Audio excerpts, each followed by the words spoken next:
bienvenue dans ce tuto consacré à SketchUp Pro 2022. C'est un tuto qui est destiné aux débutants, à ceux qui découvrent le logiciel et qui souhaitent se lancer dans la 3D. Nous allons découvrir les bases du logiciel, comment créer nos propres formes en 2D et en 3D, l'essentiel donc de ce qu'il faut savoir pour bien prendre en main le logiciel avant de se lancer dans des projets beaucoup plus conséquents. Alors petite parenthèse, si jamais tu utilises une version de SketchUp qui date de 2020 ou de 2021, sache que tu n'auras aucun souci à suivre ce tutoriel puisque entre la version de 2020 et de 2021, il n'y a pas eu de réelle évolution, on va dire, à part le changement de logo. Et entre la version 2021 et 2022, il y a eu quelques fonctionnalités supplémentaires, mais qui ne viennent pas non plus révolutionner le logiciel. Et d'ailleurs, je n'en parle pas dans ce tuto. Donc si tu utilises SketchUp 2020 ou 2021, tu n'auras aucun souci pour suivre ce tutoriel. N'hésite pas également à te référer au chapitre en cliquant sur la description de la vidéo. Tu pourras ainsi passer directement au point qui t'intéresse si tu connais déjà un petit peu le logiciel ou si tu souhaites visionner par la suite à nouveau ce tutoriel pour te remémorer certains points, tu pourras y avoir accès beaucoup plus facilement. Donc voilà pour ce qui est de l'introduction. Je te propose donc de commencer sans plus attendre le tuto.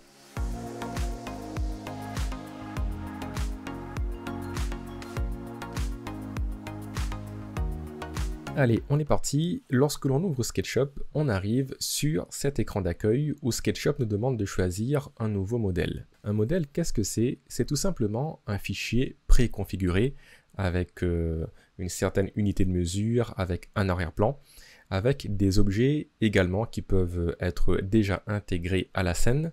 On verra un peu plus loin comment créer nos propres modèles, mais pour le moment, SketchUp nous propose 6 modèles par défaut. Et ce qui va changer principalement, ce sont les unités.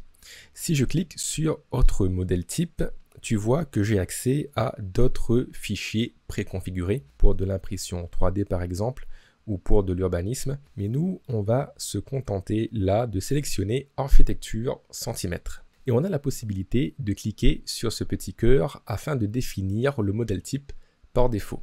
Alors qu'est-ce que ça fait? Ça fait que lorsque l'on sera dans SketchUp, si on crée un nouveau fichier, on ne repassera pas par l'écran d'accueil, c'est le modèle architecture centimètres qui sera ouvert directement. Donc voilà pour ce qui est des modèles, c'est un petit peu l'équivalent des gabarits sur AutoCAD ou Revit si tu connais ces logiciels. Donc moi je clique sur architecture centimètres, SketchUp va s'ouvrir dans quelques secondes. Et voilà, nous sommes à présent dans SketchUp Pro 2022.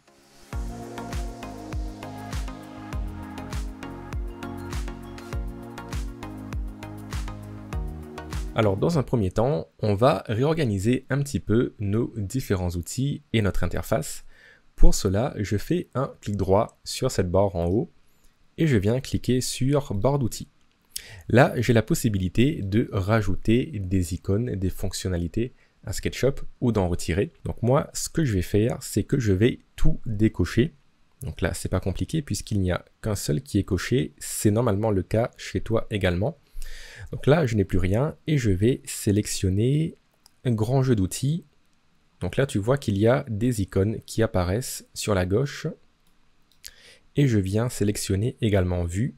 Et là, ça me rajoute également quelques icônes à cet endroit-là. Et ce sont tout simplement des fonctions en fait que l'on pourra utiliser dans SketchUp. Alors je fais un petit peu le tour pour voir si on n'a rien oublié. Donc on aura la possibilité éventuellement par la suite de rajouter des outils de caméra. Alors non, peut-être pas les caméras puisque tu vois que ces outils-là, on les retrouve également ici dans le grand jeu d'outils. Alors qu'est-ce qu'on ne retrouve pas par exemple? On ne retrouve pas les ombres. Si je coche ombre, j'ai un nouveau panneau qui apparaît et qui sera utile par exemple au moment du rendu. Donc pour le moment, on ne va pas encombrer l'interface, on va laisser cocher uniquement grand jeu d'outils et vue. Je clique sur fermer et si jamais tu as des fenêtres volantes qui apparaissent comme ceci, pas de panique, tu prends la fenêtre et tu viens l'ancrer comme ceci. Voilà, donc en fait, il faut comprendre que l'interface, elle est personnalisable à souhait. On peut réorganiser nos icônes, nos panneaux, ou plutôt nos panneaux puisque voilà, les icônes vont rester intégrées en fait à leurs panneaux respectifs, mais voilà, on peut déplacer nos différents panneaux où on le souhaite sur notre fenêtre.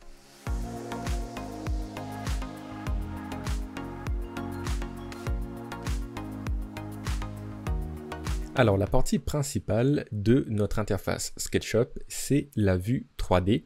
C'est clairement ici que l'on va passer 99% de notre temps. Il serait bien donc de savoir comment naviguer dans cette fameuse vue 3D. Et pour cela, on va utiliser essentiellement la molette de la souris. Si je scrolle vers le haut ou vers le bas, je vais tout simplement effectuer un zoom là où se trouve mon curseur. Si je maintiens enfoncé la molette de ma souris, je vais pouvoir orbiter dans mon modèle.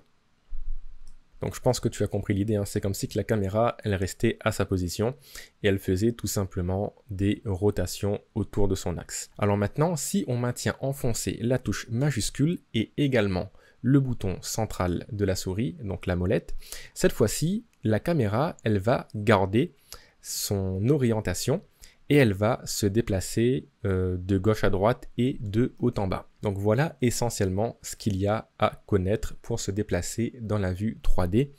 On va utiliser de préférence la molette de notre souris. Mais imaginons par exemple que tu travailles sur un PC portable et que tu n'as pas de souris sous la main. Il te sera toujours possible d'utiliser en fait les fonctions que l'on vient de voir en passant par ces différents outils. Donc là en fait on a l'outil Orbit qui nous permet d'orbiter dans notre modèle. On a l'outil, cette petite main qui s'appelle l'outil panoramique, qui permet de faire les mouvements de translation. Et enfin, on a cette petite loupe, l'outil zoom, qui nous permet de zoomer vers l'avant et vers l'arrière lorsque je maintiens le clic gauche enfoncé.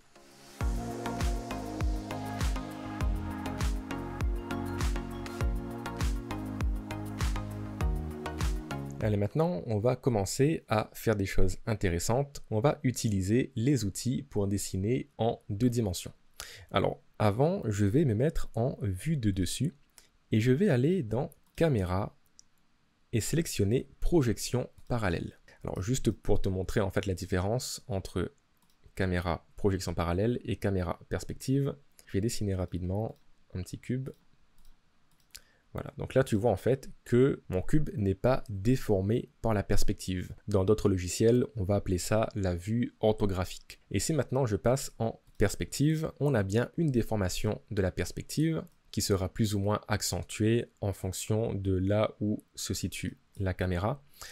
Donc moi ce que je te conseille, c'est lorsque tu fais un dessin en vue de dessus, comme ça va être le cas, eh bien là tu vois si on dézoome en fait, et si on se met un petit peu sur le côté, on a bien cette déformation de la perspective. Alors que si on se met en projection parallèle, on aura un rectangle parfait. Donc du coup, lorsque l'on va travailler en 2D et en vue de dessus, je te conseille d'appliquer une projection parallèle.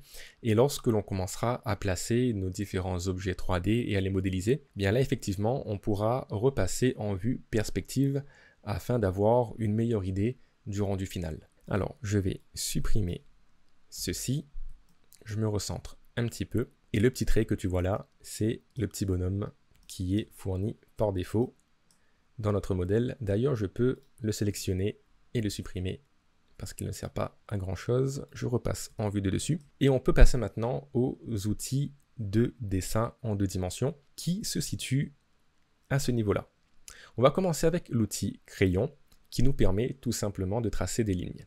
Donc, premier clic avec le bouton gauche, je place mon premier point. Ensuite, en bougeant la souris, tu vois que la ligne commence à se dessiner et en faisant le deuxième clic, je valide mon trait. Donc là, j'ai la possibilité, tout en restant relié au dernier point, de continuer à dessiner mes autres lignes, comme ceci. Donc là, j'ai 2 possibilités, soit j'appuie sur échappe et je quitte en fait la sélection. Donc là, je peux commencer un dessin ailleurs. Mais ce que l'on va faire dans 99% des cas, c'est revenir au point d'origine afin de générer une face. Ce sont des faces que l'on pourra extruder par la suite et créer ainsi des objets en 3D. Donc là, tu vois, en reliant ce point au point d'origine, j'ai fermé ma forme et SketchUp m'a généré une face. Alors que là, j'ai tout simplement des traits qui sont un petit peu dans le vide et qui dans SketchUp n'ont pas vraiment d'intérêt. Pas de panique, je peux venir fermer ma forme à tout moment en cliquant sur un point et en cliquant sur l'autre. Donc là, le segment a été créé et la forme a été fermée, ma face est bien générée. Donc voilà pour l'outil crayon. Mais avant de passer aux autres formes, on va voir comment dessiner avec précision. Donc admettons par exemple que je veux faire un segment qui fasse, on va partir sur 100 cm. Et bien tu vois, dans le coin inférieur à droite, on a la longueur qui est indiquée. Donc là, si j'appuie sur le clic gauche, je vais créer un segment qui fait 187 cm. Et bien avant de cliquer avec le bouton gauche, je peux indiquer directement la valeur que je souhaite au clavier. Donc 100, j'appuie sur Entrée, et là j'ai un segment de 100 cm qui a été créé. Je vais dans cette direction, et admettons que cette fois-ci, je ne veux pas 236 cm, mais 300 cm. J'appuie sur 300, enfin je tape 300 au clavier, j'appuie sur Entrée, et là j'ai bien un segment de 300 cm qui a été créé. Autre chose qu'il faut savoir, c'est que SketchUp va nous faciliter le dessin et la modélisation de manière générale en utilisant ce qu'on appelle un système d'ancrage ou un système d'aimant. Si par exemple je souhaite tracer un trait qui soit bien aligné avec l'axe vert que nous retrouvons ici, j'ai juste à essayer avec ma souris de retrouver cet axe. Et là, comme tu peux le voir, même si je me déplace légèrement avec ma souris à gauche ou à droite, eh bien SketchUp, lui, il va essayer de rester sur l'axe vert. Idem, si je pars à droite, là en fait, je reste sur l'axe rouge. Alors juste pour expliciter un petit peu ce que je dis, dans la plupart des logiciels de 3D, on va appeler ça l'axe X, Y et Z. SketchUp, lui, il a décidé de faire autrement et d'appeler ça l'axe rouge, l'axe vert. Et si je repasse en vue 3D, on a l'axe bleu qui correspond en fait à la hauteur. L'axe Y, l'axe Z plutôt, dans les autres logiciels de 3D. Donc dans SketchUp, on ne va pas utiliser les axes X, Y, Z, on va plutôt parler de l'axe rouge, l'axe vert, l'axe bleu. C'est un peu particulier, mais c'est comme ça, donc ne sois pas dérouté si sur les forums par exemple ou dans d'autres vidéos, tu entends parler d'un axe de telle couleur ou de telle couleur.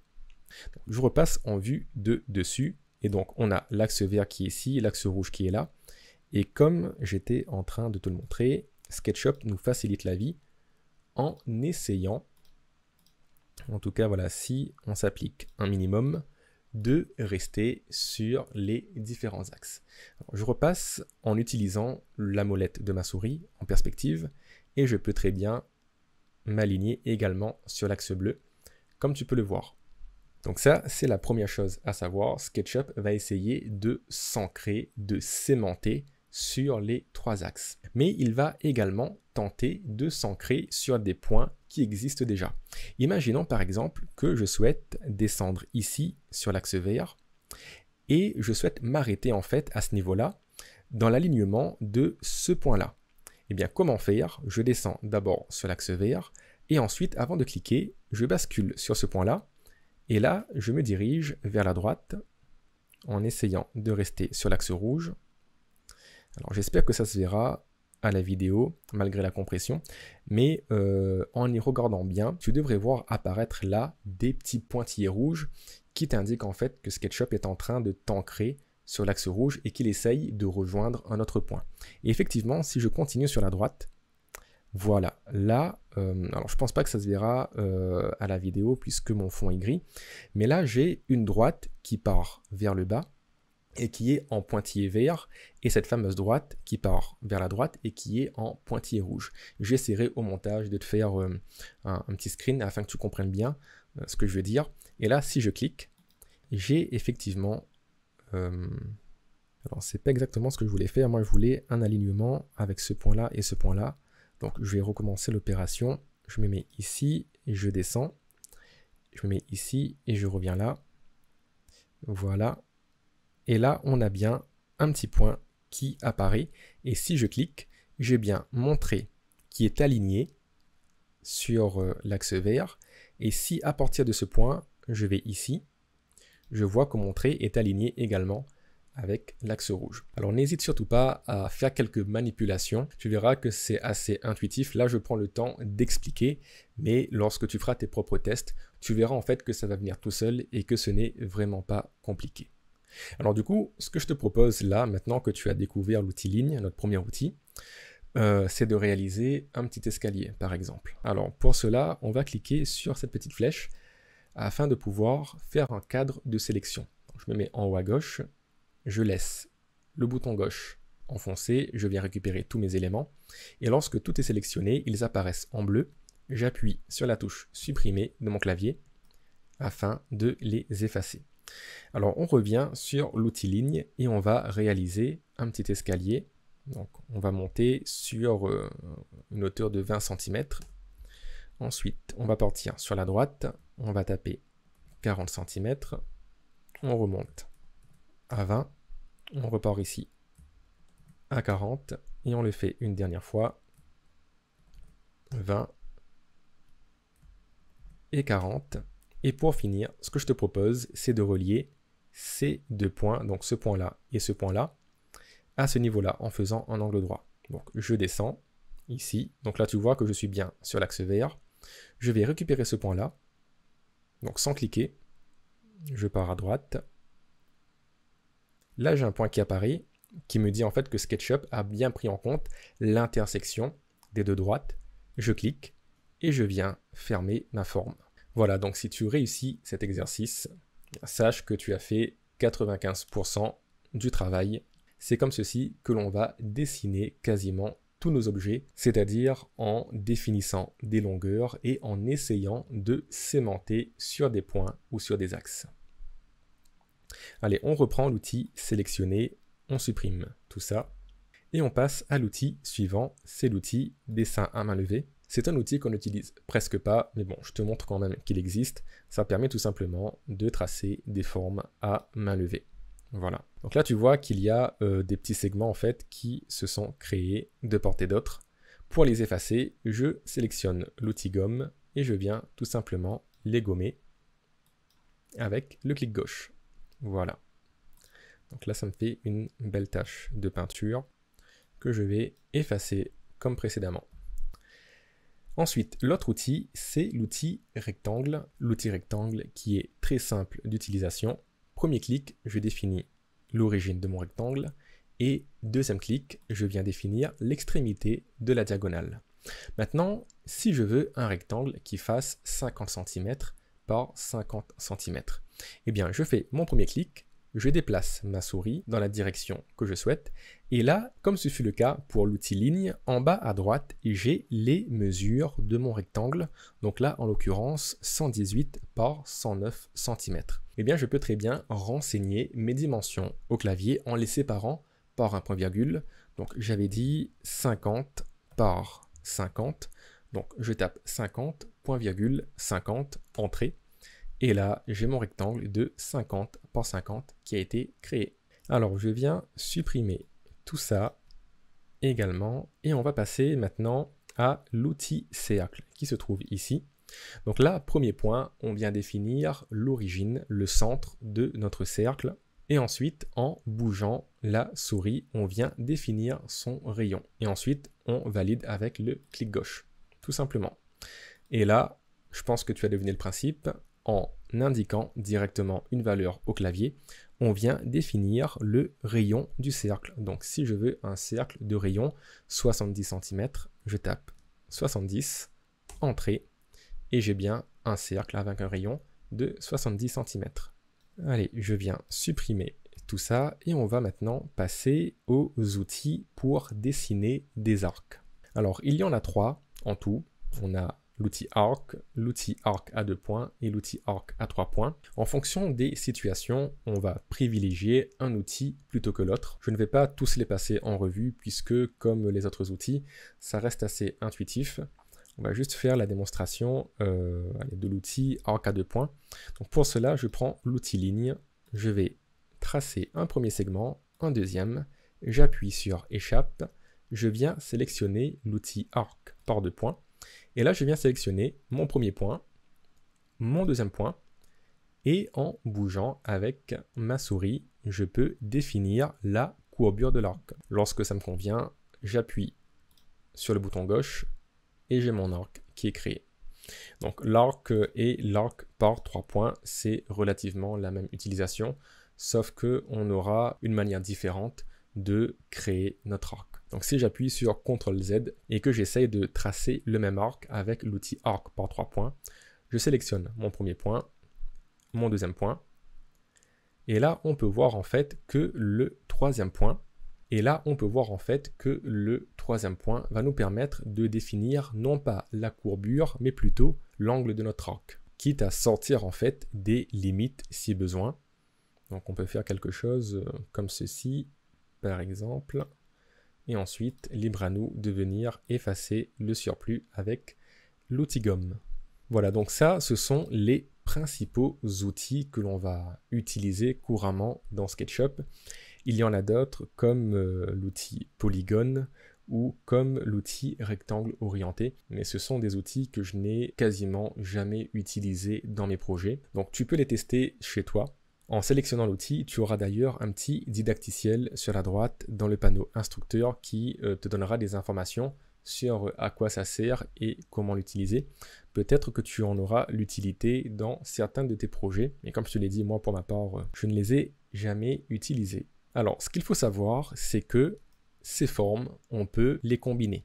Si par exemple, je crée un rectangle ici et je rajoute un cercle ici, les formes vont se superposer et fusionner pour ne former qu'une seule forme. Alors la bonne pratique consiste à avoir des formes propres. Donc pour cela, je prends l'outil gomme, je viens gommer ce qui se situe à l'intérieur de mes formes. Et c'est comme ceci en fait, en combinant les différentes formes de base, que l'on va arriver à créer des formes beaucoup plus complexes.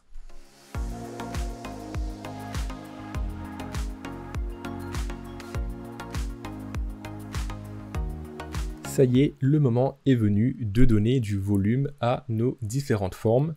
Et pour cela, on va utiliser l'outil pousser-tirer, l'outil le plus populaire de SketchUp. Et c'est d'ailleurs ce qui le caractérise. Et là encore, tu vas pas tarder à comprendre que c'est un outil qui est extrêmement simple d'utilisation. Alors, toujours en vue de dessus, je vais créer un rectangle, je vais créer un cercle. Pourquoi pas un petit dessin à main levée, comme on l'utilise jamais. On va se faire plaisir pour une fois. Je viens nettoyer un petit peu tout ça. Voilà. Et on va créer également une petite forme complexe. Voilà. Comme ceci. Je peux également prendre l'outil ligne et faire quelques zigzags. Voilà. Je viens nettoyer tout ça avec l'outil gomme. Donc je t'invite également à créer des petites formes par-ci par-là. Avec la molette de ma souris, je passe maintenant en vue perspective. Je vais aller dans caméra, je vais sélectionner perspective. Voilà. Et maintenant, je viens sélectionner l'outil pousser-tirer. Premier clic, je viens sélectionner la face que je souhaite extruder. Donc par exemple, celle-là, pour commencer. Et maintenant, en bougeant ma souris de haut en bas, je peux définir la distance de l'extrusion. Donc si tu regardes en bas à droite, là j'ai une extrusion sur 120 cm et je peux indiquer l'extrusion que je souhaite de manière beaucoup plus précise en la renseignant directement au clavier. Par exemple 100 cm. Entrée. Je peux faire la même chose pour cette forme, pour celle-là, et pour celle-là. Donc voilà dans SketchUp comment on va créer des objets en 3D. À partir d'une forme simple, on va créer une extrusion. Alors une fois que nous avons notre volume, rien ne nous empêche de modifier cette extrusion en sélectionnant d'autres faces et en les extrudant à nouveau, comme ceci.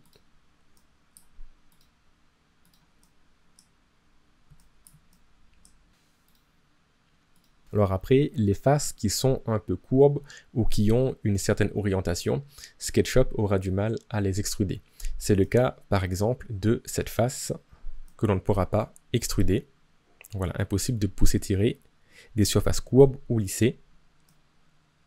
Et je pense que c'est le cas de cette face également. On peut la sélectionner, mais on ne peut pas pousser, tirer cette face.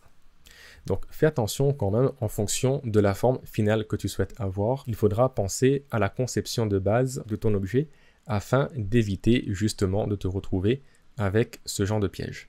Alors il existe un moyen d'extruder ces faces à nouveau, mais on ne va pas l'aborder dans ce tutoriel puisque ça touche en fait à des notions beaucoup plus avancées. Mais là, rien qu'avec ce que l'on vient de voir, tu es capable de réaliser pas mal de formes variées, et c'est d'ailleurs ce que nous allons faire avec un petit exemple. On va essayer de modéliser une petite voiture. Alors je prends l'outil sélectionner, avec mon rectangle de sélection, je viens englober toutes mes formes, j'appuie sur supprimer, et ensuite on va se replacer à l'origine. Alors ce que je te propose du coup, c'est de t'afficher là à l'écran le résultat final. Je te suggère de mettre la vidéo sur pause et de voir comment de ton côté tu peux arriver à ce même résultat. Et une fois que c'est fait, tu reprends la vidéo et on passe à la correction. Alors voyons du coup comment est-ce que je vais m'y prendre pour concevoir la petite voiture que je t'ai montrée. Alors si jamais tu as utilisé un chemin différent, une méthode différente, l'essentiel c'est qu'on tombe tous les deux sur le même résultat. Après il y a effectivement des méthodes qui sont plus rapides que d'autres, mais ce sont des petites astuces que tu vas découvrir au fur et à mesure que tu vas modéliser. Donc moi du coup je vais partir sur l'extrusion d'un petit rectangle, comme ceci. Et en prenant l'outil rectangle, alors je modélise sans mesure, c'est vraiment à la volée pour illustrer le concept d'extrusion. Si toi de ton côté, voilà, tu as indiqué des mesures précises pour ton rectangle, pour les extrusions, etc., tant mieux. Moi voilà, je le fais vraiment à la volée pour que tu puisses comprendre en fait quel est le cheminement, surtout en termes de conception de forme basique et d'extrusion. Donc là du coup, je recrée un rectangle ici, que je viens extruder. Voilà. Ensuite, je vais créer un cercle ici. Je vais voir si je peux supprimer ce segment. Alors, si je supprime ce segment, ça me fait un trou également dans la voiture. Et ce n'est pas ce que je souhaite. Donc, je vais appuyer sur CTRL-Z. En fait, le fait de supprimer ce segment, ça va créer une discontinuité dans le rectangle que l'on retrouve ici. Et c'est pour cela, en fait, qu'il y a un trou qui se forme dans la voiture. Donc du coup, je vais juste extruder ce demi-cylindre. Voilà. Alors maintenant, si je gomme. Voilà. Là, en fait, ça passe pour quelle raison ? Puisque j'ai des segments qui viennent recréer la continuité dans notre forme. Donc, je répète l'opération ici. Voilà. Je répète l'opération de l'autre côté. Alors on va tracer d'abord les deux cercles et ensuite on vient extruder. Voilà, alors ce n'est absolument pas symétrique et précis, mais ça te donne une idée au moins des formes que l'on peut créer. Rien qu'avec les outils de base et en créant des extrusions. Voilà, bon, c'est plutôt pas mal. Je suis assez satisfait du résultat. Si tu veux aller un petit peu plus loin, tu peux personnaliser le pare-brise par exemple, en créant une extrusion, cette fois-ci, à l'intérieur. Voilà, pour donner un petit effet de vitre. Idem de ce côté. Voilà, et je vais m'arrêter là. Je pense que tu as compris l'idée.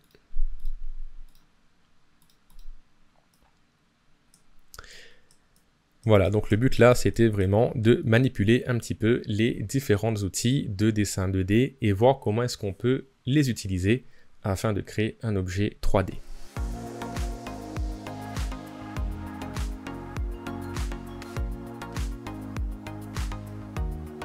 On va à présent s'attarder un petit peu sur l'outil sélectionner. Alors pour cela, je vais créer une petite extrusion d'un rectangle comme ceci. Je viens sélectionner l'outil ici, l'outil sélectionné, et en faisant un clic gauche sur une face ou sur un segment, je peux les sélectionner et lorsqu'ils sont sélectionnés, ils apparaissent en bleu.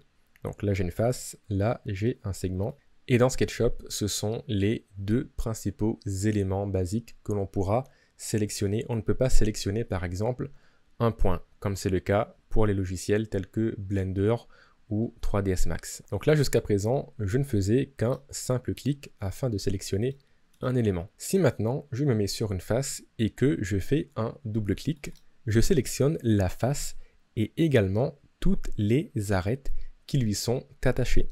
Donc si je zoome un peu, si je fais simplement un clic, je sélectionne la face. Je vois que mes arêtes ne sont pas sélectionnées.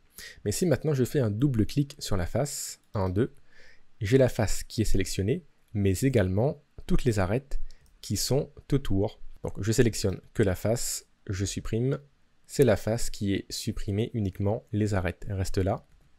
CTRL Z, je fais un double clic, j'ai la face et les arêtes qui sont supprimées, enfin qui sont sélectionnées plutôt. Si maintenant je supprime, j'ai bien la face et les arêtes qui sont parties, et ça me crée du coup cette figure qui n'est pas très esthétique. Quoique comme ça peut ressembler à une table. Mais bref, c'est pas la question. Alors maintenant, comment faire pour sélectionner plusieurs éléments? Eh bien, c'est en maintenant la touche majuscule enfoncée. Donc là, je fais un premier clic pour sélectionner ma face. Je pars de l'autre côté. J'appuie sur majuscule. Je laisse enfoncer. Là, vous voyez qu'il y a un petit plus et un petit moins qui apparaît. Si je clique, je sélectionne cette face également. Donc là, j'ai relâché. Je peux naviguer dans ma scène. J'ai bien cette face et celle-là qui sont sélectionnés. Je peux rappuyer encore sur majuscule, maintenir et venir sélectionner une troisième face. Donc là j'ai bien mes trois faces qui sont sélectionnées. Si je me suis trompé et que je ne voulais pas de cette face-là, j'appuie à nouveau sur majuscule et je clique dessus. Voilà, ça me permet de sélectionner ou de désélectionner des faces. Et là, si j'appuie sur supprimer, j'ai créé un petit tunnel en supprimant la face avant et la face arrière. Alors, passons maintenant à la dernière façon d'utiliser le clic gauche, c'est en faisant un triple clic. Donc si je résume, en faisant un clic simple, je sélectionne la face. En faisant un double clic, je sélectionne la face et les arêtes qui lui sont attachées. Et en faisant un triple clic, 1, 2, 3, je sélectionne la face, les arêtes et tout ce qui est attaché à la face ou aux arêtes. Donc à tout ce qui est en contact avec l'objet sur lequel j'effectue un triple clic. Pour bien illustrer cette fonction du triple clic, puisqu'elle va nous être assez utile, je vais créer un cube juste à côté. Voilà. Et je vais créer un petit cylindre ici, qui est en contact du coup avec mon cube, puisque je l'ai créé juste au-dessus de la face. Donc là, si je fais un triple clic, 1, 2, 3, j'ai tout cet objet qui est sélectionné dans sa totalité, mais celui d'à côté n'est pas sélectionné puisqu'il n'est pas en contact avec ce volume. Idem, si je me mets ici, donc simple clic, je sélectionne le cercle, double clic, je sélectionne la face et le contour également, et en faisant un triple clic, je sélectionne tout le volume. Donc ça du coup c'est pour sélectionner avec 1, 2 ou 3 clics. Maintenant on va passer au rectangle des sélections. C'est la méthode qu'on utilise depuis le début pour supprimer nos objets. Il y a deux manières en fait de faire un rectangle de sélection. C'est en portant du coin haut gauche vers le coin en bas à droite. Tout ce qui est dans ce rectangle en totalité sera sélectionné. Donc là si je relâche le bouton gauche, j'ai tout mon volume qui est sélectionné. Maintenant, je vais répéter l'opération, mais alors je vais désélectionner en cliquant dans le vide. Maintenant, si je crée un cadre comme ceci, je vois que tout ce qui est entièrement dans le rectangle, c'est uniquement le cylindre et également cette arête qui est ici. Donc là, si je relâche mon clic gauche, j'ai mon cylindre avec ses arêtes et ses contours qui sont sélectionnés et également cette arête qui était intégralement dans mon rectangle de sélection. Admettons par exemple que je souhaite sélectionner tout le cylindre et toute la face du dessus, y compris le cadre, mais sans toucher aux 4 faces qui sont en bas et également sans toucher à la 5e qui est en dessous. Eh bien, je peux faire un rectangle de sélection qui va englober le cylindre et toute la face du dessus. Donc là, je touche effectivement les autres segments, les autres côtés, mais ils ne sont pas dans mon cadre en totalité. Du coup, ils seront ignorés. Voilà, donc j'ai bien mon carré et tout mon cylindre qui sont sélectionnés, et tout ce qui est en bas et qui était soit hors du cadre ou soit en partie hors du cadre, bien, tout cela est ignoré. La deuxième méthode maintenant, c'est de partir du coin en bas à droite vers le coin en haut à gauche. Et cette fois-ci, vous voyez que je n'ai plus un rectangle de sélection plein, mais j'ai des pointillés. Donc, de gauche vers la droite, j'ai un rectangle plein. Ça va sélectionner tous les objets qui sont en totalité dans ce rectangle. Et en faisant l'inverse, de droite vers la gauche, là, ce sont des pointillés. Ça veut dire que tout ce qui touche le rectangle de sélection sera sélectionné. Donc si par exemple, je reprends l'exemple du cylindre et de la face du dessus, mais cette fois-ci en utilisant un rectangle de sélection de la droite vers la gauche, et que je relâche, vous voyez que tous ces segments ne sont pas en totalité dans le rectangle de sélection, mais ils vont quand même être sélectionnés, cette face également, et toutes les autres faces, puisqu'ils ont été en contact avec le rectangle. Donc idem, si je fais par exemple un tout petit rectangle ici, eh bien ce sont toutes les faces qui sont en contact avec ce rectangle qui seront sélectionnées. Donc celle-là, celle-là, celle-là, celle-là, et les 2 faces qui sont dans ce petit couloir. Donc voilà ce qu'il y a principalement à savoir pour l'outil sélection. Alors on verra par la suite les différents outils de modification et vous verrez du coup l'utilité de savoir sélectionner rapidement et précisément les objets sur lesquels on souhaite interagir. Mais je vous ai fait un petit exemple là vite fait pour que ça soit assez clair. Donc on part sur un mur avec une étagère. Si je souhaite déplacer cette étagère sur la droite ou sur la gauche, ou n'importe où sur le mur, il faut que je la sélectionne. Sauf qu'elle est collée au mur. Donc si je fais un triple clic, 1, 2, 3, je vais sélectionner non seulement cette étagère, mais également tout le reste du mur. Alors comment faire du coup pour sélectionner uniquement cette étagère? Eh bien si je fais un rectangle de sélection de la droite vers la gauche, là également je vais sélectionner l'étagère plus la face arrière qui sera en contact avec mon rectangle de sélection. Or si j'utilise maintenant un rectangle de sélection de la gauche vers la droite, même si je touche le mur de derrière, je vais sélectionner uniquement l'étagère et en utilisant l'outil déplacer que l'on verra tout de suite après, je peux déplacer uniquement mon étagère sur mon mur sans impacter la face qui se trouve derrière. Donc voilà pour ce qui est de l'utilité de ces fameux rectangles de sélection. Dans certains cas, ça sera utile de faire une sélection de la gauche vers la droite et dans d'autres cas, de la droite vers la gauche. Ça dépendra des cas de figure.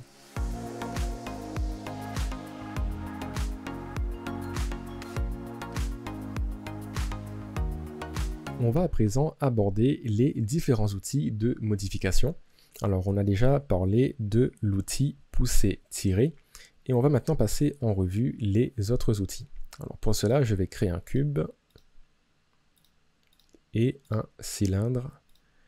Alors, je suis désolé, si tu es un puriste, je sais que ça, ce n'est pas un cube, mais plutôt un parallépipède rectangle pour être plus précis. Mais pour des raisons de simplification, tu verras que j'utilise beaucoup le terme cube. Donc les outils de modification. On a parlé de l'outil pousser-tirer qui nous permet de faire les extrusions.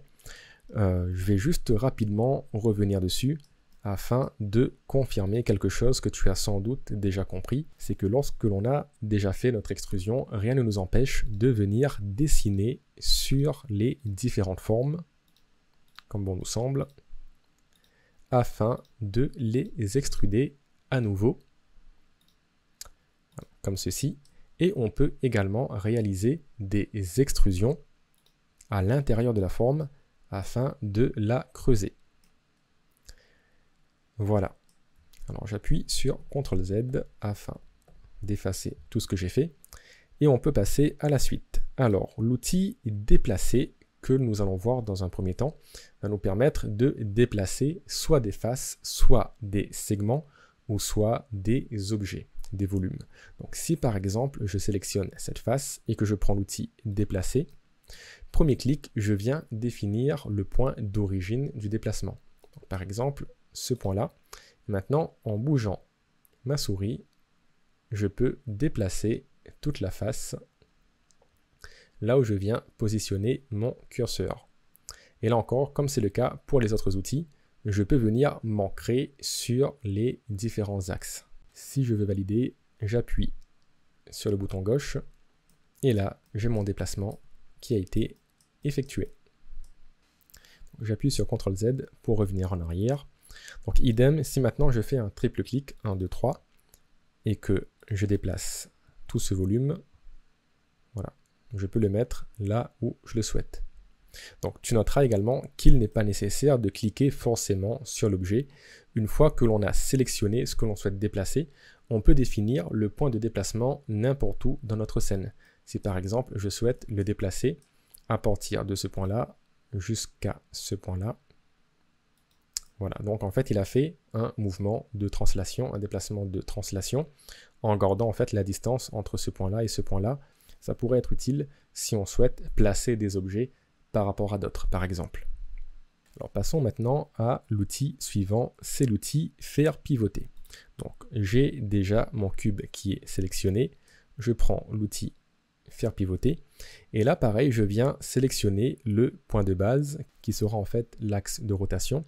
Donc premier clic, je sélectionne le point, et ensuite je vais faire un deuxième clic afin de définir l'arête de base. C'est une ligne imaginaire qui va servir en fait de repère à l'angle de rotation. Donc, par exemple, je me place sur l'axe rouge, et maintenant lorsque je bouge ma souris, tu vois qu'il y a un angle qui se crée entre le point d'origine et l'axe rouge, et l'arête que je suis en train de générer en déplaçant ma souris.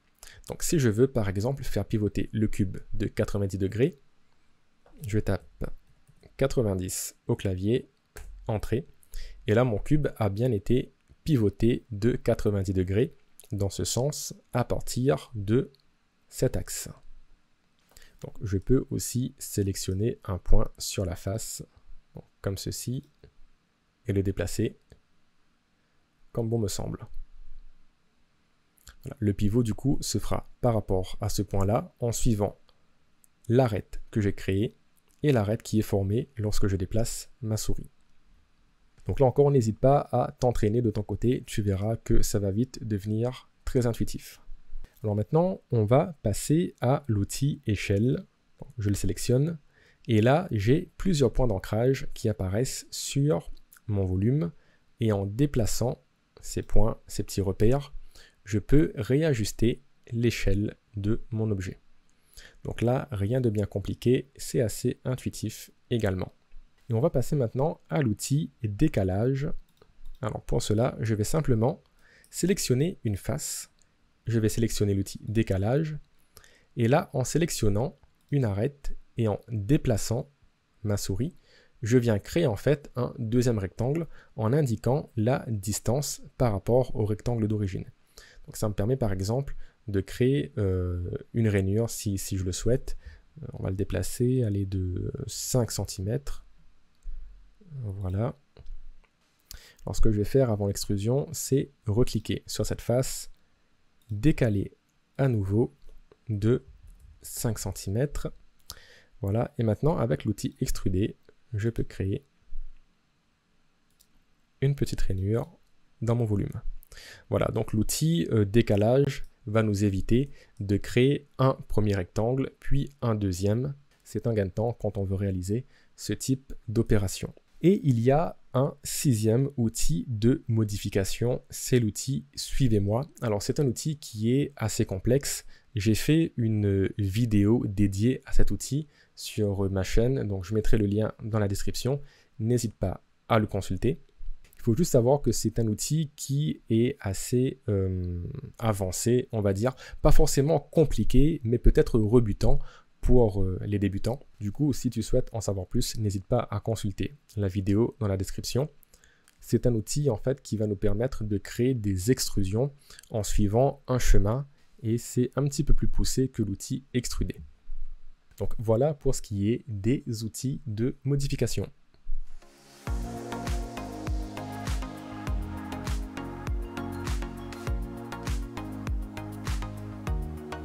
Alors dans la partie précédente, on a créé un petit cylindre que malheureusement on a laissé de côté, ce qui n'est pas très sympa pour lui. Alors on va se rattraper et on va maintenant l'utiliser. Alors pour cela, je te propose un petit exercice, c'est de récupérer cette forme, ce petit cube, et de venir le poser sur le cylindre. Donc là, je te suggère également de mettre la vidéo sur pause et d'essayer de faire la manipulation de ton côté. Et on se retrouve juste après pour voir comment est-ce que je m'y suis pris. Alors du coup, rien de compliqué, je fais un rectangle de sélection pour sélectionner le volume. Je prends l'outil déplacer et on va positionner par exemple ce point-là sur le cylindre, voilà, comme ceci. Donc n'hésite pas à utiliser la molette de la souris pour zoomer, dézoomer et te déplacer dans la scène afin de le placer précisément. Tant que tu ne valides pas avec le clic gauche, tu restes toujours en fait dans le déplacement de ton volume. Du coup, je vais le positionner ici. Donc là, j'ai bien l'indication de SketchUp qui me dit que je suis en train de positionner l'objet sur la face. Sous-entendu, sur la face de mon cylindre. Donc je valide en faisant un clic gauche. Et là, j'ai bien mon volume qui a été placé sur le cylindre. Très bien. Alors maintenant, du coup, je te propose un deuxième exercice. C'est de repositionner ce petit cube au sol, comme il était auparavant. Donc là, j'ai déjà mon volume qui est sélectionné. J'ai juste à faire un clic, voilà, ici par exemple, n'importe où sur mon volume, et je viens l'amener sur le sol. Et là, qu'est-ce qui se passe? Eh bien, tu remarques que même si le cylindre n'est pas sélectionné, même si la face du cylindre n'est pas sélectionnée, l'objet qui est sélectionné emmène le cylindre avec lui. Pour quelle raison? Tout simplement parce qu'en positionnant le cube sur le cylindre, eh bien, les formes se sont superposées. Et du coup, tu vois par exemple le petit trait qui passe ici, eh bien, il appartient à la fois au cube et au cylindre. C'est comme si on avait rajouté également un trait sur le cylindre. Également, pour ce trait qui passe ici, il fait partie en fait à la fois du cube et à la fois du cylindre. Donc si j'essaye de déplacer ce segment et ce segment, ça va automatiquement emmener avec eux la face du cylindre. Alors comment éviter ça? Eh bien c'est en utilisant les groupes. Donc je vais faire un CTRL-Z pour annuler ce que j'ai fait. Et maintenant, en sélectionnant tout mon objet, donc tout mon cube, je vais faire un clic droit et je vais cliquer sur créer un groupe. Et là, tu vois que si je sélectionne une face, c'est tout le groupe qui est sélectionné. Je n'ai plus en fait accès aux faces, aux segments, etc. Peu importe où je clique, c'est tout l'objet qui sera bleuté parce que en fait, c'est l'ensemble de la géométrie du groupe qui est sélectionné. Alors pour accéder aux géométries sous-jacentes, il faut faire un double clic sur le groupe. Donc 1, 2. Et là, tu vois que j'ai une espèce de volume pointillé qui apparaît. SketchUp m'informe que je suis à l'intérieur d'un groupe. Et là, je peux effectivement sélectionner tout à fait normalement les faces, les segments et appliquer les modifications que je souhaite, comme le fait d'extruder par exemple. Mais tant que je suis à l'extérieur du groupe, je peux uniquement le sélectionner, le faire pivoter ou le déplacer, mais je ne peux plus intervenir sur sa géométrie. Je ne peux pas, par exemple, extruder la face d'un groupe si je ne suis pas à l'intérieur du groupe. Alors, quel est l'intérêt du groupe? Eh bien, comme on l'a dit, les faces, les arêtes sont désormais protégées, verrouillées. Donc, si je sélectionne mon groupe et que je le déplace sur le cylindre, alors on va caricaturer un petit peu le tout et on va le mettre carrément dans le cylindre, comme ceci. Donc là, en temps normal, si je n'avais pas groupé mes éléments, j'aurais eu une fusion de plusieurs faces, de plusieurs segments, ça aurait été l'anarchie. Mais si je le déplace, tu vois en fait que mon volume est resté intact. tout ce qui est dans le groupe reste dans le groupe. Si je veux modifier le groupe, je te rappelle, il faut que j'entre à l'intérieur du groupe en faisant un double clic. Et tu peux voir par la même occasion que tout ce qui est en dehors du groupe est un petit peu grisé pour nous montrer également qu'on n'a pas accès à une modification de ces objets tant qu'on se trouve à l'intérieur de ce groupe.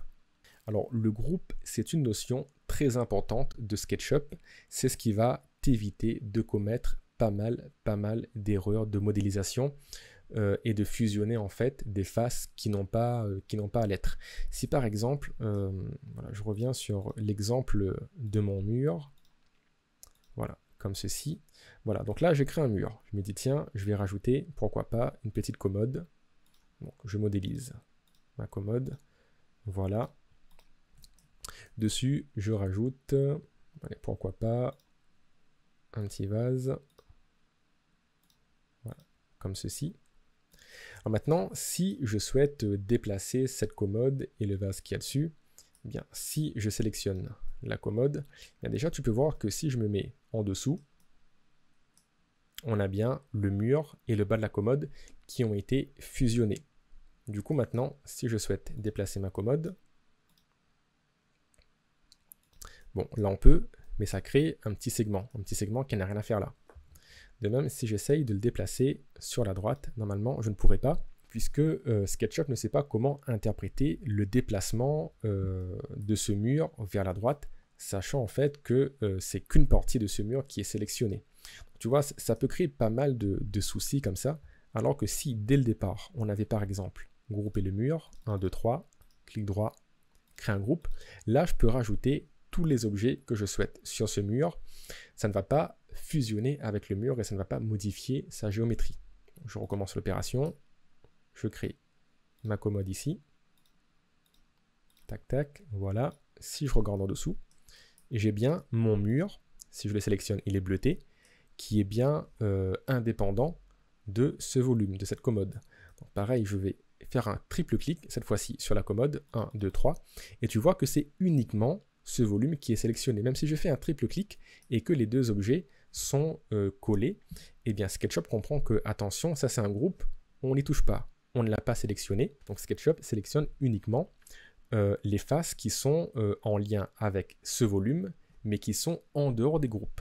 Donc là, je vais le grouper, créer un groupe, et j'ai bien deux groupes distincts que je peux éventuellement sélectionner et déplacer en même temps, ou alors de manière tout à fait indépendante en sélectionnant qu'un objet et en le déplaçant. Donc là, il n'y a plus de risque de fusionner des faces par inadvertance. Donc prends bien l'habitude quand tu commences à modéliser un nouvel objet de créer un groupe. Ça va vraiment te sauver la vie lorsque tu seras bien avancé dans ton modèle et que tu auras plusieurs objets qui sont en contact les uns avec les autres. Donc du coup, j'insiste, mais c'est volontaire. Quand tu crées un objet, n'oublie pas de le grouper.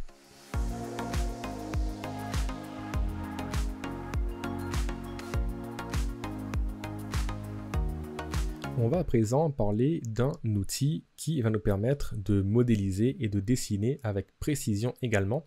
C'est l'outil mètre. Alors, imaginons par exemple que j'ai un volume ici.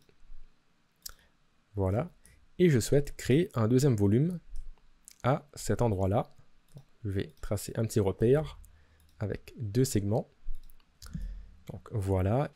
Et j'aimerais en fait que ce point soit à 50 cm de ce point. Donc 50 cm dans ce sens-là et 50 cm dans ce sens-là. Alors comment faire? Je peux très bien utiliser l'outil ligne et tracer 50 ici, tac tac, et 50 là, tac tac. Alors ce que j'ai fait n'est pas du tout à l'échelle, hein, mais c'est pas grave. Ou alors on va pas partir sur 50, on va partir sur 200. Ça sera plus cohérent. Donc 200 ici et 200 dans ce sens-là. Et là, du coup, je me retrouve avec mon point ici qui se trouve bien à 200, 200. Je peux supprimer cette petite croix et venir dessiner mon volume. Eh bien, l'outil mètre, en fait, va nous permettre de simplifier ce processus. Donc, comment faire? J'appuie sur CTRL Z, je vais garder mon petit repère ici, et maintenant je vais sélectionner l'outil mètre. Je vais cliquer une première fois sur un segment, par exemple celui-là, et maintenant lorsque je bouge ma souris, j'ai une droite en pointillé qui apparaît à une certaine distance de la droite sur laquelle je me suis placé. Et cette distance, je peux l'indiquer au clavier, donc 500, entrée. J'avais dit quoi ici? J'avais pas dit 500, j'avais dit 200 plutôt. Donc je recommence, décidément. Je me positionne sur les segments, je me déplace, je tape 200, entrée. Et là, j'ai bien une droite qui a été créée à 200 cm de ce segment. Je fais la même chose ici, je me mets sur ce segment, je me déplace ici, j'appuie sur 200, entrée, et là j'ai une deuxième droite qui a été créée en décalage de ce segment de 200 cm. Et je tombe bien sur mon repère précédent, j'ai bien 200 et 200. Alors l'avantage en fait d'utiliser l'outil mètre, c'est que une fois que l'on a tracé nos objets, comme ceci, je peux faire édition, supprimer les guides, et ce que tu vois en pointillé, c'est effectivement ce qu'on appelle des guides. Lorsque je les supprime, voilà, ils n'apparaissent plus dans le modèle. Ça nous évite d'utiliser l'outil gomme comme ceci et de tracer des segments à la volée qui représentent en fait de véritables objets dans SketchUp. Alors que les guides, ce sont plus des repères en fait qui vont nous permettre de placer précisément des objets. Donc admettons par exemple que je souhaite créer un cadre en haut, on va partir sur 5 cm. Eh bien, je prends l'outil mètre, je me mets sur ce segment, je me déplace 5, idem ici. Voilà, je reste bien accroché sur l'axe rouge, 5, 5 et 5, voilà. Je prends l'outil rectangle, je me mets à l'intersection, je reviens à l'extrémité, et là, je peux créer par exemple une petite boîte en utilisant les guides. Quand j'ai terminé, édition, supprimer les guides, et voilà, c'est aussi simple que ça. Et l'outil mètre va nous permettre également de mesurer la distance entre deux points. Donc, par exemple, si je me mets ici, je sélectionne ce premier point, et ce deuxième, j'ai la distance qui apparaît directement sans que je n'ai besoin de faire un deuxième clic. Donc là, j'ai 331 cm. Quand j'ai fini de mesurer, j'appuie sur échappe. Et voilà. Donc l'outil mètre pour mesurer des distances, mais aussi pour tracer des repères. Donc voilà, ce sont principalement les deux fonctions que nous allons utiliser avec l'outil mètre. Il y en a d'autres, comme par exemple celui de mettre un modèle ou un objet à l'échelle. N'hésite pas à regarder la vidéo que j'ai faite sur ma chaîne à ce propos, puisque ça reste quand même une utilisation un peu plus avancée de cet outil. Mais je t'explique tout ça en détail dans la vidéo que je mettrai également en description.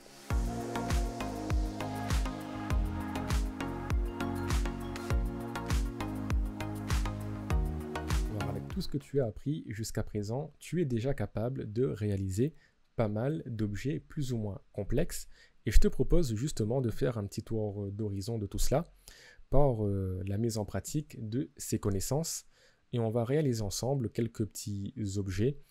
Donc là encore, je te propose en fait de te les afficher à l'écran. Prends le temps de mettre la vidéo sur pause, d'essayer de reproduire les différents modèles. Et lorsque tu es prêt, tu relances la vidéo et on passe à la correction. Alors on va commencer du coup par le petit Lego. Donc pour cela, je vais tracer un petit rectangle. Alors cette fois-ci, on va faire quelque chose de précis. On va partir sur 200, point virgule, 600, entrée. Je vais l'extruder. Alors c'est précis, mais c'est pas à l'échelle bien sûr. Hein. Un Lego de 2 mètres par 6 mètres. Je pense que ça reste quand même assez rare. On va l'extruder sur 50 cm. Un peu plus quand même. 150 cm. Voilà. Je me mets en dessous, je vais utiliser l'outil décalage. Alors, quand je veux décaler les 4 arêtes d'une face, je ne suis pas obligé de sélectionner la face. En premier lieu, je peux utiliser directement l'outil décalage. Et c'est SketchUp qui va détecter les 4 arêtes de la face. Donc là, c'est le cas. Quand je touche une face, SketchUp sélectionne toute la face. Et en me positionnant sur une arête, je peux créer le décalage. Donc on va partir sur 20 cm. Voilà. Donc mon Lego, on avait dit qu'il faisait combien de hauteur? Je ne m'en souviens plus. Donc je prends l'outil mètre. Je viens mesurer ça, 150. Donc du coup, je vais l'extruder. Alors 150, là on a un décalage de 20. Je vais l'extruder à l'intérieur de 130. Entrée. Voilà.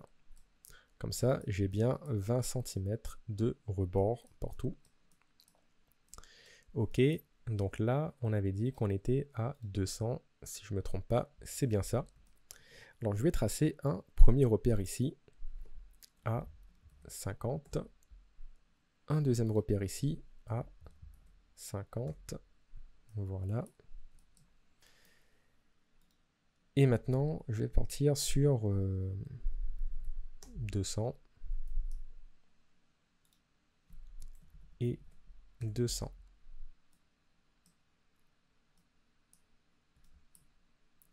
Donc, voilà.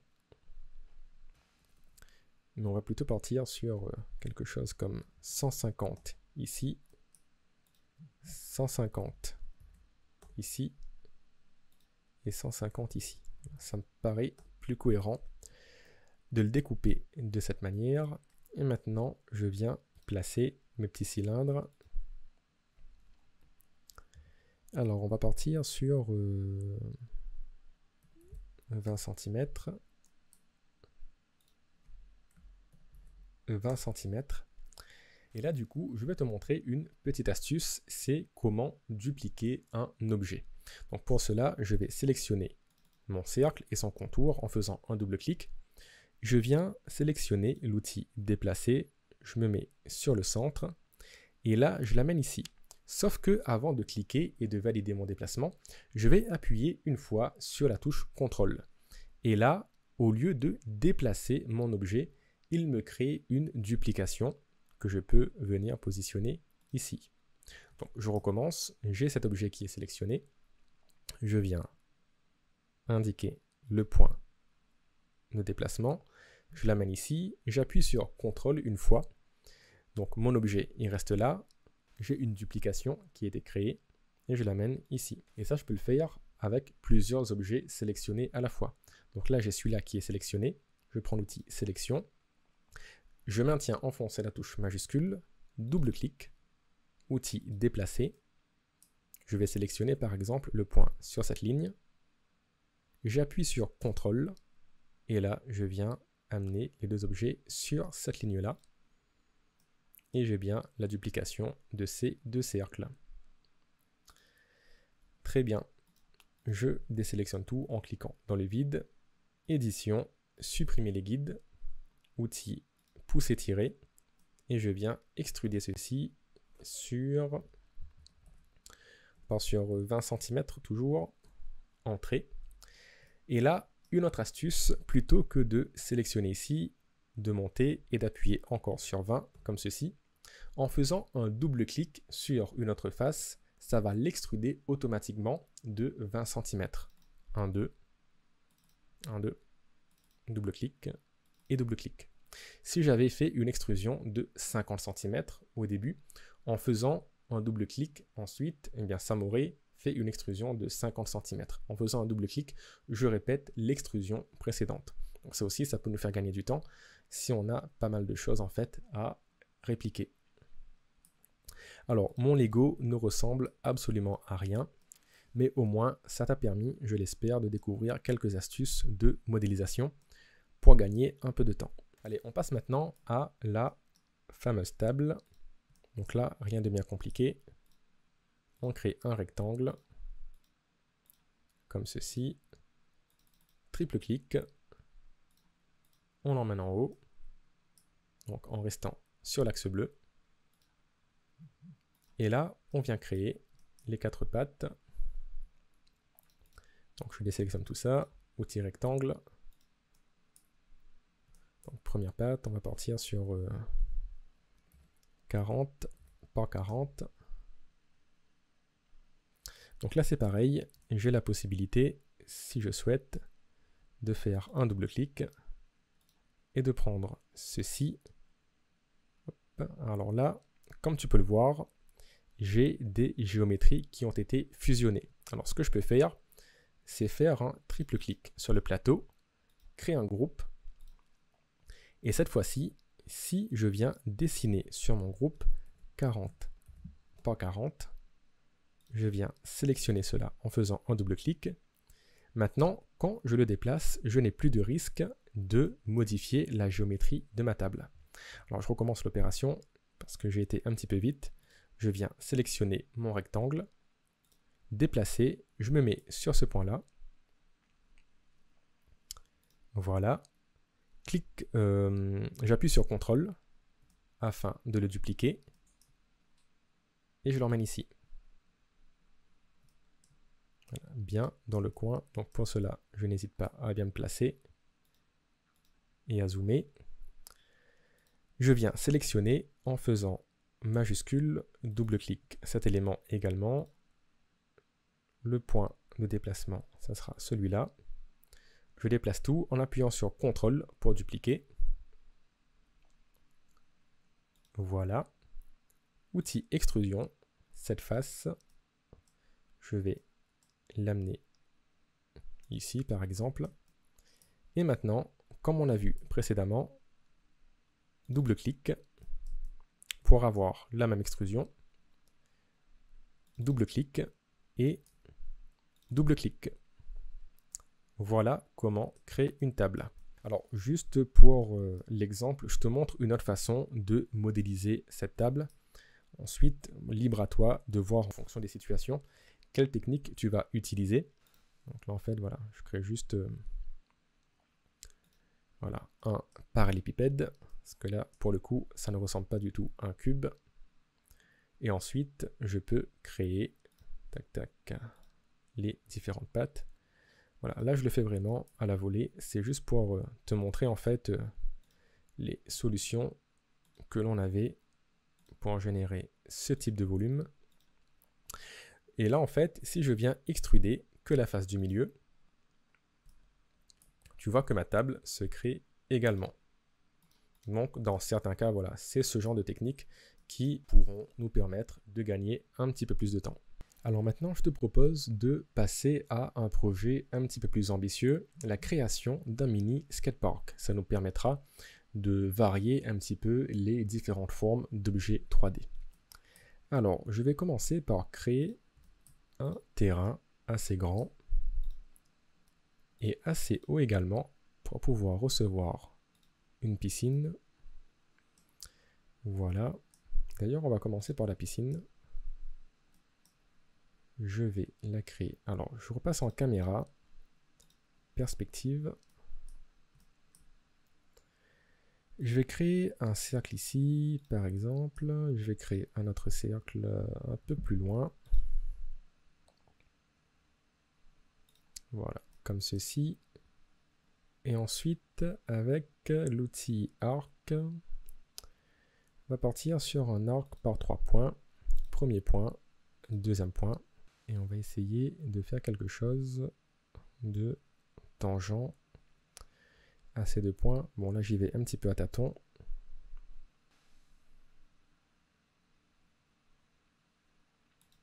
Voilà, on va essayer comme ça. On vient gommer ce qui dépasse. Et pareil pour ici, arc par 3 points. On va sélectionner ce point-là et ce point-là. Voilà, je viens gommer ce qui dépasse. Donc, voilà la forme de ma piscine. Outil extrusion. Et je viens creuser ma forme. Bon, pas trop non plus. Voilà, comme ceci. Maintenant, je vais tester un truc. Je suis pas sûr que ça va marcher, mais on va essayer en faisant un double clic sur une arête. J'essaie de sélectionner tout le contour de la forme, mais il me sélectionne la face. Bon, c'est pas ce que je veux. Donc, du coup, je vais sélectionner manuellement chacune des arêtes. Voilà, donc tout est bleu, j'ai ma face qui est sélectionnée. Et ce que j'aimerais en fait, c'est agrandir l'échelle de cette forme afin de créer une forme de pente. Voilà, parce que là, c'est difficile d'accéder à la piscine avec un skate ou des rouleurs. Donc si je prends l'outil échelle et que je viens l'agrandir, ah voilà, super. Ça fonctionne comme je l'espérais. Je pense qu'il déforme un petit peu la géométrie de mon rectangle, mais au moins ça me crée une forme de pente. Voilà. Ah non, ça par contre c'est pas du tout ce à quoi je m'attendais. Est-ce qu'on peut rattraper ça? Si je me mets ici, c'est bon, on peut rattraper en modifiant la forme ici. Et ici également. Voilà, ça m'a l'air plutôt pas mal. Donc là, j'ai ma piscine. Donc en vrai, il faudrait biseauter un petit peu ces différents coins-là au sol. Mais au moins, on a la forme. C'est plutôt satisfaisant. Très bien. Alors, je vais agrandir un petit peu le terrain ici et ici. Maintenant, je vais créer la rampe à ce niveau-là. Alors, pour cela, je vais faire un triple clic sur mon sol, créer un groupe, comme ça, tout ce que je vais rajouter par-dessus comme élément ne sera pas fusionné avec les faces de mon sol. Donc là, du coup, pour créer ma rampe, j'ai la possibilité soit de partir du sol et ensuite de le surélever, ou alors je peux créer directement le profil et extruder le profil sur la longueur, et c'est la solution que je vais utiliser. Alors je vais le faire au sol, ça sera plus simple, et ensuite avec l'outil modification, faire pivoter, je vais le mettre dans le bon sens. Alors du coup, je vais commencer par l'arc à 2 points. À partir de là à là. Voilà. Donc, avec l'outil crayon, alors est-ce que je peux utiliser l'outil rectangle directement? On va utiliser l'outil crayon. Outil crayon, on va partir sur 250. On va descendre. On revient ici. Alors d'abord, je vais tracer le point ici à 250. Là, je redescends sur l'axe rouge. Je me colle à ce point-là pour avoir le point d'intersection. Et là, je viens fermer ma forme. Voilà. Il y a quand même une belle hauteur ici. Donc, je vais sélectionner le segment et je vais l'amener un peu plus comme ça. Donc là, petit rappel, comme j'ai un groupe en dessous et mon sol qui est là, je peux très bien faire un triple clic pour sélectionner en fait toute ma forme. Ça ne va pas impacter le sol qui est en dessous. Et lui, je peux très bien le déplacer comme bon me semble. Voilà, ça c'était pour le petit rappel. Du coup, si je prends l'outil extruder et que je viens extruder ma forme, j'ai bien ma rampe qui est créée. Donc je fais un triple clic, outil pivoter, le point de pivot, ça sera celui-là. Je me mets sur l'axe vert. Donc là, tu vois, je me positionne sur le bon point, mais malheureusement, je suis sur l'axe bleu. Ça veut dire que si je fais un point de pivot et un segment, il va pivoter autour de l'axe bleu. Moi, ce que j'aimerais, c'est qu'il pivote autour de l'axe vert. Donc, comment faire? Je me mets sur ce point. Et là, avec les touches directionnelles de mon clavier, je vais chercher l'axe vert. Donc, touche droite, c'est l'axe rouge, touche haut, c'est l'axe bleu, touche gauche, c'est l'axe vert. Très bien, maintenant que j'ai appuyé sur la touche gauche et que j'ai l'axe vert, je peux bouger n'importe où, ça restera verrouillé sur l'axe vert. Donc je peux cliquer ici, définir un segment, et faire pivoter à 90 degrés. Voilà, donc là j'ai ma rampe qui est dans le bon sens. Je vais la positionner un peu plus à ce niveau-là. J'ai ma piscine, j'ai ma rampe. Et on va créer, pour finir, un petit escalier. Donc là, j'ai la possibilité de créer une première marche ici, comme ceci. Voilà, puis une deuxième, etc. Voilà, je le fais rapidement pour te montrer l'idée. Mais j'ai aussi la possibilité de créer directement le profil, comme on l'a vu en fait dans la première partie sur les dessins en 2D. Donc c'est ce que je vais faire. On va partir sur 800. 800.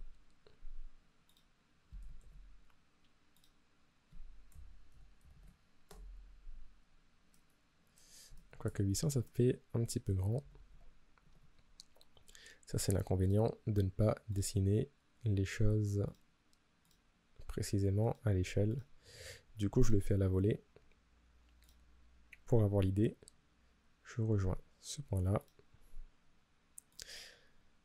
Voilà, donc là, j'ai le profil de mon escalier. Je fais une extrusion jusqu'au bout. Et ça m'évite ainsi de créer marche par marche mon escalier. Après, je peux bien sûr ajuster un petit peu le tout pour avoir un truc un peu plus propre, plus ou moins. Voilà, je pense qu'avec ce petit projet de skatepark, on a pu voir quelques figures assez variées.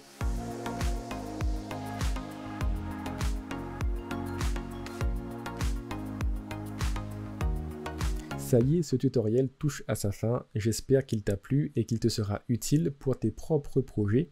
En tout cas, comme tu as dû t'en douter, le monde de la 3D, y compris de SketchUp, est vaste, il y a encore pas mal de choses à découvrir. Alors si ce tuto t'a plu et si la suite t'intéresse, n'hésite pas à t'abonner à ma chaîne, tu y découvriras dès maintenant et dans les prochaines vidéos que je sortirai, pas mal de petits trucs et d'astuces pour aller encore plus loin. On peut passer des heures par exemple à aborder les différents moteurs de rendu qui existent.